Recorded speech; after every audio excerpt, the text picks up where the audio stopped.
తాకట్లో ఉన్న బంగారాన్ని విడిపించి ఆ రోజున మార్కెట్ ధర కట్టి మిగిలిన డబ్బును మీకు అందిస్తుంది కొమ్మూరి గోల్డ్.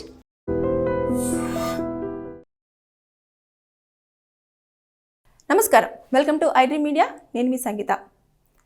ఒక ఇద్దరు అబ్బాయి అమ్మాయి పెళ్లి కాకుండా లివింగ్ రిలేషన్షిప్లోకి వెళ్ళినప్పుడు అమ్మాయిని వైఫ్గానే కన్సిడర్ చేయాలంటూ మద్రాసు హైకోర్టు రీసెంట్గా ఒక వ్యాఖ్యను చేయడం జరిగింది.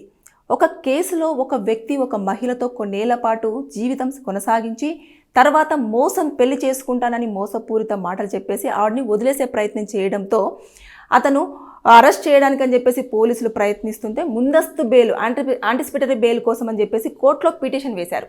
దానిని నేపథ్యంలోనే ఒక వ్యాఖ్యను కూడా మద్రాసు హైకోర్టు జడ్జి చేయడం జరిగింది. అదేంటంటే లివింగ్ రిలేషన్షిప్ అనేది గాంధర్వ వివాహం కింద కన్సిడర్ చేయబడుతుంది.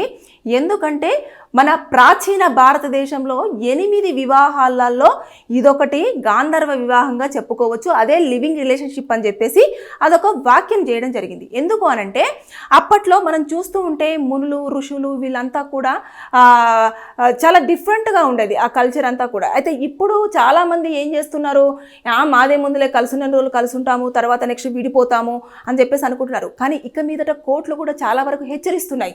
అయితే ఇది లివింగ్ రిలేషన్షిప్ని గాంధర్వ వివాహంగా పరిగణిస్తూనే మనము ఆలోచన చెయ్యాలి అని చెప్తూనే ఏదైతే కొత్త చట్టం ఏదైతే 2023 BNS ప్రకారంగా సెక్షన్ 68 కింద మహిళలకు కొన్ని చట్టాలు అదేవిధంగా హక్కులు ఉంటాయని చెప్పేసి వారి యొక్క రక్షణ ఉంటుందని చెప్పేసి కూడా ఇందులో వ్యాఖ్యానించడం జరిగింది.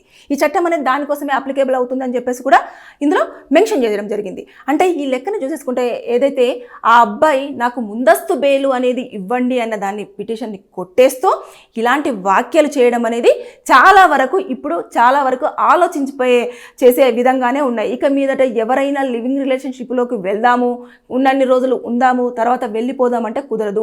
ఎందుకంటే ఆ పర్సన్ మీకు ఖచ్చితంగానే వైఫ్గా కన్సిడర్ చేయబడుతుంది. అది కూడా ప్రాచీన యుగంలో ఉన్న 8 వివాహాలలో ఒకటైన గాంధర్వ వివాహం కింద అని చెప్పేసి ఇక్కడ చట్టంలోనే కొన్ని కోర్టులు కూడా స్పష్టం చేస్తున్నాయి. కాబట్టి ఆ యొక్క కేసుని ఉదాహరణగా తీసుకొని ఈ కేసులు ఏవైతే ఉంటాయో దాన్ని మనం ఆర్గ్యుమెంట్ కూడా తీసుకురావడం జరుగుతుంది. కాబట్టి ఇక మీదట ఎవరైనా సరే జాగ్రత్తలు వహించకపోతే అనవసరంగా మీరు ఇబ్బందులలో పడే అవకాశాలు ఉంటాయి.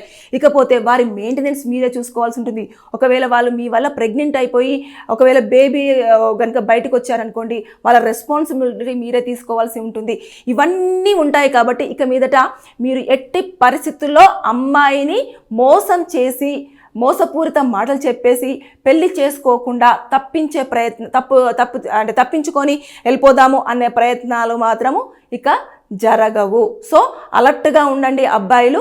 అమ్మాయిలు కనుక నచ్చితే కొన్ని రోజుల పాటు కలిసి ఉండి వదిలేసే ఛాన్స్ ఉంది అనుకోవడం మీ భ్రమ. ఎందుకంటే ఆ కేసుని ఖచ్చితంగా మిగతా కోర్టులు కూడా ఉదాహరణగా తీసుకుంటాయి. అదేవిధంగా ఆ ఒక్క దాన్ని ప్రతి ఒక్క దాంట్లో కూడా ఇన్వాల్వ్ చేయడానికి చాలా స్కోప్స్ ఉంటాయి. అంటే రిఫరెన్స్ కేసు కింద మేము అది చదువుతూ ఉంటాము, అదేవిధంగా ఏదన్నా అప్లికేబుల్ చేస్తూ ఉంటాం. కాబట్టి నేను హెచ్చరించడం జరుగుతుంది. Alert, be careful. Thank you. నిజంగా ప్రస్తుతం ఉన్నటువంటి సమాజం దేనికి ప్రయారిటీ ఇస్తుంది? ఆర్థిక సంబంధాల చుట్టూ మాత్రమే తిరుగుతుంది. మళ్ళీ ఎన్నికలంగానే చాలా విరక్తి కలుగుతుంది. మంచి అనిపిస్తుంది కదా, లేడీస్ కూడా ఛాలెంజింగ్ జాబ్స్ చేసినప్పుడు చాలా బాగుంటది. ట్రాఫిక్ అసిస్టెంట్స్ గా నియమించిన ట్రాన్స్జెండర్స్ అందరితో సాల్యూట్ చేయించుకుంటున్నారు. ఫుడ్ డెలివరీ ఇవ్వటానికి వెళ్ళినటువంటి డెలివరీ బాయ్ అనిల్ పై కళ్ళ ముందు